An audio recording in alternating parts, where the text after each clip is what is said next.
Videos देखने के लिए सब्सक्राइब करें जनसत्ता.com, बेल आइकन दबाकर पाएं लेटेस्ट नोटिफिकेशंस।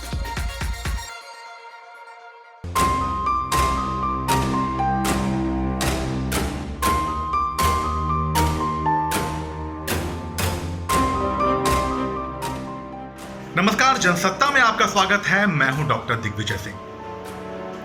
उत्तर प्रदेश के विधानसभा चुनावों में मुकाबला इस कदर कांटे का होता जा रहा है कि 1-1% वोट हासिल करने के लिए राजनीतिक दल फिजिक्स, केमिस्ट्री, मैथ सब अप्लाई कर रही हैं। फिजिक्स बोले तो ज्यादा से ज्यादा वोटरों के साथ 1-to-1 या जितना ज्यादा हो सके पर्सनल कांटेक्ट बनाना।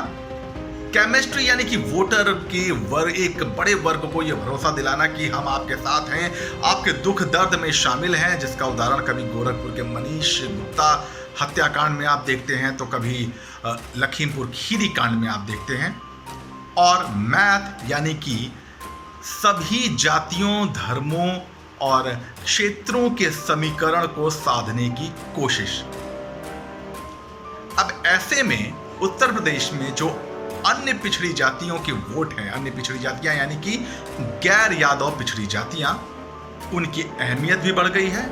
और इन अन्य पिछड़ी जातियों के वोटों पर पकड़ बनाए रखने वाले छोटे छोटे राजनीतिक दल जैसे कि सुभाषपा, निषाद पार्टी, अपना दल, इनकी पूछ भी अचानक से उत्तर प्रदेश में बढ़ गई है। क्या है ये पूरा समीकरण, इसी पर पेश है जनसत्ता की एक खास रिपोर्ट।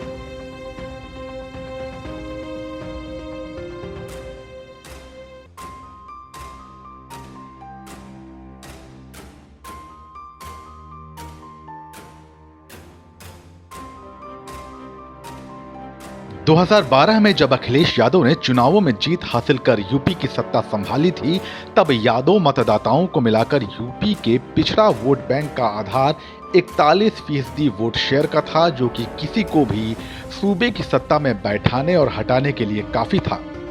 मगर 2014 में भगवा ब्रिगेड ने सामाजिक समरसता का जो फॉर्मूला अपनाया, उसके बाद अचानक से पिछड़ा वर्ग के अंदर कई छोटे छोटे वोट बैंक उभर कर सामने आ गए।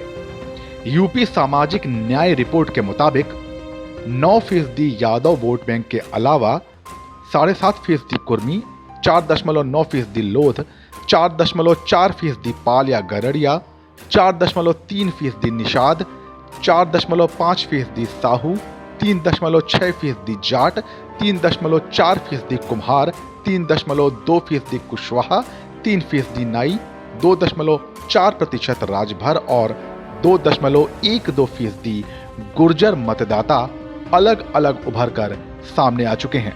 जाहिर है, अब सभी पिछड़ा जातियों को एक तरीके से डील करना किसी भी दल के लिए मुमकिन नहीं रह गया।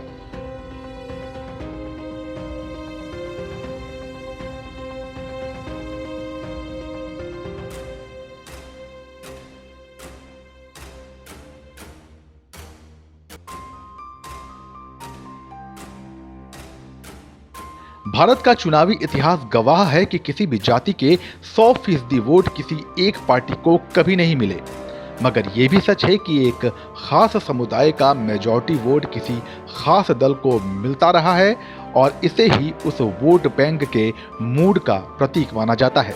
मिसाल के तौर पर 90% से ज्यादा यादव वोटर सपा को वोट देते हैं, जबकि 2017 के विधानसभा चुनाव में कुर्मी, लोध, निषाद, कुम्हार, राजभर और साहू मतदाताओं के बड़े वर्ग के वोट बीजेपी पर गए थे।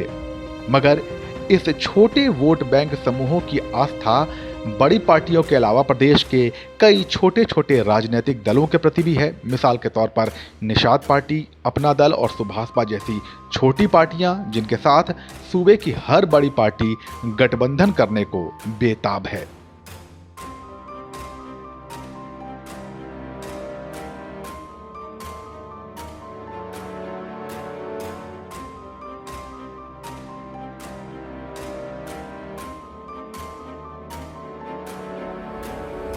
इन्हीं हालातों को देखते हुए सपा और भाजपा के उन दलों के साथ गठबंधन हो रहे हैं जिनका नाम या तो किसी ने सुना नहीं होगा या सुना होगा तो इन दलों के नाम किसी को ठीक से याद नहीं होंगे।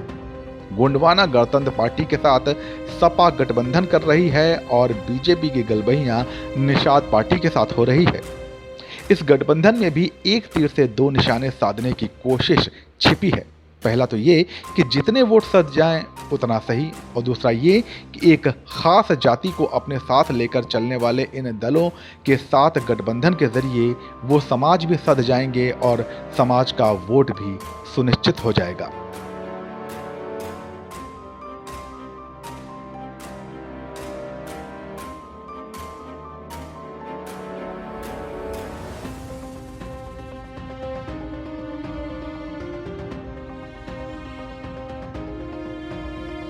अब सवाल उठता है कि आखिर इन गैर यादव पिछड़ी जातियों का असर कितनी विधानसभा सीटों पर है। तो इसका जवाब है 125 से ज्यादा विधानसभा सीटों पर ये जातियां निर्णायक साबित हो सकती हैं, खासकर तब जब एक एक वोट की अहमियत हो। मिसाल के तौर पर बरेली, शाहजहांपुर, पीलीभीत, बदायूं, लखीमपुर खीरी, रामपुर, प्रयागराज, मिर्जापुर, सोनभद्र में कुर्मी वोटरों की अच्छी संख्या है, तो वहीं फतेहपुर, चंदौली, मिर्जापुर, गाजीपुर, बलिया, वाराणसी, गोरखपुर, भदोही, प्रयागराज, अयोध्या, जौनपुर, औरैया में बिंद और निषाद समाज के वोट असर डालते हैं। सोनभद्र, चंदौली, मिर्जापुर, बलिया में गोंड, तो हाथरस, अलीगढ़, एटा और कासगंज में कुम्हार वोटों की अच्छी खासी संख्या है। कुछ ऐसी स्थिति अन्य सीटों पर कुछ अन्य गैर यादव पिछड़ी जातियों की है। ऐसे में इनके साथ आ जाने से पार्टियों के खुद के वोट बैंक में तो इजाफा होगा ही, वहीं एक खास जाति की राजनीति करने वाले दलों का वोट बैंक भी तहस नहस करने में मदद मिलेगी, जो कि चुनावी संग्राम में जीत के लिए बेहद जरूरी है। आप इस बारे में क्या सोचते हैं, हमें कमेंट सेक्शन में जरूर बताइए, और ऐसे ही दिलचस्प सियासी समीकरणों और उत्तर प्रदेश चुनावों से जुड़ी हर खबर के लिए बने रहिए जनसत्ता के साथ।